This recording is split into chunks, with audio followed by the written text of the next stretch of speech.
২,২০০ টাকায় কিমা করার যন্ত্র কিনে কুচি কুচি করা হয় ঝিনাইদহ ৪ আসনের সংসদ সদস্য আনোয়ারুল আজিম আনারের মরদেহ। ভারতের সিআইডি সূত্র ব্যবহার করে এমন সংবাদ করেছে আনন্দবাজার পত্রিকা।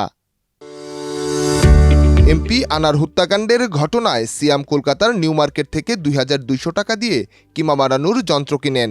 প্রমাণ গায়েব করতেই কুচি কুচি করা হয়েছিল। তবে সিআইডির একাংশ দাবি করেন পুরো মাংস কুচি না হওয়ায় মাংসের কিছু টুকরো ফেলা হয় নিউটাউনের সেই ভবনের সেপটিক ট্যাঙ্কে। সেগুলি মানুষের কিনা তা জানতে ফরেনসিক পরীক্ষার জন্য পাঠানো হয়েছে পরীক্ষাগারে। মৃতদেহ যেন কেউ খুঁজে না পায় তার জন্য কিমা করা হয় এবং খণ্ড করা মাংস সেপটিক ট্যাঙ্কে ফেলে দেওয়ার পর হাড়গুলি ফেলা হয়েছিল ভাঙড়ের কৃষ্ণমাটির বাগজোলা খালে।